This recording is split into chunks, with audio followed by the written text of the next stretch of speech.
Vous est-il déjà arrivé de tout donner, de travailler sans relâche, jour et nuit, pour finalement voir quelqu'un d'autre, qui semblait en faire beaucoup moins, obtenir la promotion, le succès, la reconnaissance que vous méritiez tant?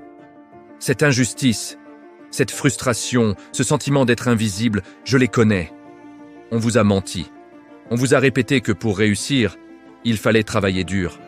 Mais si ce n'était qu'une partie de l'équation, et si le vrai secret était ailleurs? Nicolas Sarkozy a dit un jour, « Le talent, c'est d'avoir envie de faire quelque chose. » Cette envie, cette flamme. Et si c'était ça, la véritable clé? Restez avec moi, car aujourd'hui, nous allons briser ce mythe du travail acharné, et je vais vous révéler ce qui sépare vraiment ceux qui rament de ceux qui règnent. Ce que vous allez découvrir pourrait changer votre vie à jamais. Alors, travaillez dur contre travailler intelligemment. C'est le combat du siècle. D'un côté, on a l'image du marathonien, épuisé mais fier, qui franchit la ligne d'arrivée après des heures d'effort. De l'autre, le stratège, l'architecte, celui qui conçoit le plan avant même de poser la première brique. Lequel des deux êtes-vous? Pensez-y. Le travail dur, c'est la force brute. C'est passer 12 heures par jour au bureau, répondre à tous les emails, accepter toutes les tâches. C'est admirable. Vraiment. Mais c'est aussi le chemin le plus rapide vers l'épuisement professionnel. Le fameux burn-out. C'est comme essayer de creuser un tunnel avec une petite cuillère. Vous finirez peut-être par y arriver, mais à quel prix? Et si pendant ce temps, quelqu'un d'autre utilisait une pelleteuse? Travailler intelligemment, ce n'est pas de la paresse. C'est tout le contraire. C'est l'art de l'efficacité. C'est utiliser son énergie, sa ressource la plus précieuse, là où elle aura le plus d'impact. C'est la fameuse loi de Pareto. 80% de vos résultats proviennent de 20% de vos efforts. La question n'est donc pas « est-ce que je travaille assez ?» mais « est-ce que je travaille sur les bonnes choses ?» C'est ça, la révolution. Passer du volume à la valeur. De la quantité à la qualité. Regardez les plus grands athlètes. Pensez-vous qu'ils s'entraînent 24 heures sur 24? Non, leur succès repose sur un triptyque puissant, un entraînement ciblé, une récupération millimétrée et une mentalité de champion. Prenez un sprinter de classe mondiale. Il ne court pas des marathons tous les jours. Il se concentre sur l'explosivité, la technique de départ, le gainage. Chaque exercice a un but précis. Il travaille intelligemment. Il optimise chaque seconde de son effort. Maintenant, transposons ça au monde du business. Regardez les entrepreneurs qui ont changé le monde. Steve Jobs ne passait pas ses journées à coder lui-même chaque ligne de l'iPhone. Il avait une vision, une obsession pour la simplicité et l'expérience utilisateur.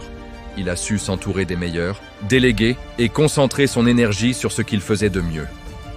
Inspirer, innover et vendre un rêve. Il travaillait sur les 20% qui allaient générer 80%, voire 100% du succès d'Apple. C'est ça, travailler intelligemment. C'est avoir la clarté de sa vision. Où voulez-vous aller? Pas dans un mois, pas dans un an, mais dans 5 ou 10 ans. Cette vision, c'est votre boussole. Sans elle, vous naviguez à vue. Vous réagissez aux urgences des autres. Vous devenez un simple exécutant dans le plan de quelqu'un d'autre. L'erreur la plus commune, c'est de confondre être occupé et être productif. Répondre à 100 emails dans la journée vous donne l'impression d'avoir abattu un travail de titan.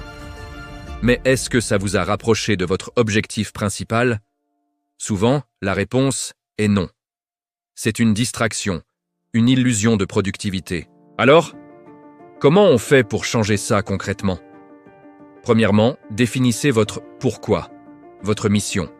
Qu'est-ce qui vous fait vibrer? Quelle est la seule chose qui, si vous l'accomplissiez, rendrait tout le reste plus facile ou inutile?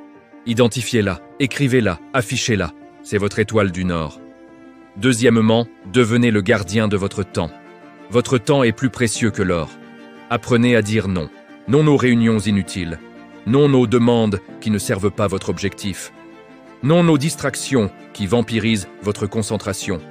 Chaque non est un oui à ce qui compte vraiment. Utilisez des techniques comme le blocage de temps. Réservez des plages horaires dans votre agenda pour vos tâches les plus importantes, celles qui demandent une concentration profonde. Et pendant ce temps, coupez les notifications, fermez les onglets inutiles, mettez votre téléphone en mode avion. Créez votre bulle de productivité. Troisièmement, la discipline. Ah, la discipline? Ce n'est pas une punition, c'est une libération. C'est ce qui transforme votre vision en réalité. Ce n'est pas la motivation qui vous fera réussir. La motivation, c'est comme une douche, elle ne dure pas. La discipline, c'est de se présenter chaque jour, même quand on n'en a pas envie. C'est de faire ce qu'on a dit qu'on ferait. C'est la constance. Un petit pas chaque jour, même minuscule, vous mènera bien plus loin qu'un grand saut occasionnel. La discipline, c'est le pont entre vos objectifs et leur réalisation. Pensez-y. Le sportif qui va à la salle même quand il est fatigué, l'écrivain qui écrit une page par jour même sans inspiration, l'entrepreneur qui passe cet appel difficile, c'est la discipline qui les porte. Et enfin, la mentalité. Votre état d'esprit est le système d'exploitation de votre succès. Si vous croyez que vous ne pouvez pas, vous trouverez toutes les raisons de ne pas essayer. Si vous croyez que c'est possible, vous trouverez tous les moyens d'y arriver. C'est l'effet Pygmalion. Nourrissez votre esprit de positif, lisez des livres inspirants, écoutez des podcasts qui vous élèvent, entourez-vous de personnes qui croient en vous et qui vous poussent vers le haut. Éliminez la négativité de votre vie, que ce soit les actualités anxiogènes ou les personnes toxiques. Votre environnement façonne votre mentalité, alors choisissez-le avec soin. Ne soyez pas une victime des circonstances, soyez l'architecte de votre destin. Le travail intelligent, c'est un état d'esprit avant d'être une méthode. Alors, récapitulons. Le secret de la réussite n'est pas de travailler plus, mais de travailler mieux. Cela repose sur 4 piliers. 1. La vision. Savoir exactement où vous allez pour ne pas vous perdre en chemin. 2. La focalisation. Concentrez votre énergie sur les 20% d'actions qui produisent 80% de vos résultats. 3. La discipline. Créez des habitudes et des systèmes qui vous portent, jour après jour, vers votre but. Et 4. La mentalité. Cultivez un état d'esprit de croissance, de possibilité et de résilience.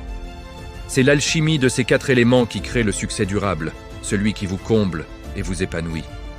Le travail dur sans intelligence, c'est de l'agitation. Le travail intelligent sans effort, c'est un rêve. Mais la combinaison des deux, c'est une force inarrêtable. Aujourd'hui, je vous invite à faire une pause. Regardez votre vie, votre carrière, vos projets. Et posez-vous cette question simple mais puissante. Est-ce que je suis en train de creuser avec une cuillère ou avec une pelleteuse? La réponse pourrait bien être le début d'une nouvelle vie. Vous avez en vous le talent, l'envie, la flamme. Il est temps de lui donner la bonne stratégie pour briller. N'attendez plus le moment parfait, créez-le. Si ce message a résonné en vous, montrez-le moi en cliquant sur le bouton « J'aime ». Abonnez-vous pour ne rien manquer de nos prochaines explorations et surtout, partagez dans les commentaires quelle est la première action que vous allez mettre en place pour travailler plus intelligemment dès demain. Votre témoignage peut en inspirer des centaines d'autres. Merci de m'avoir écouté. Et n'oubliez jamais, ne travaillez pas seulement dur. Travaillez pour laisser une trace.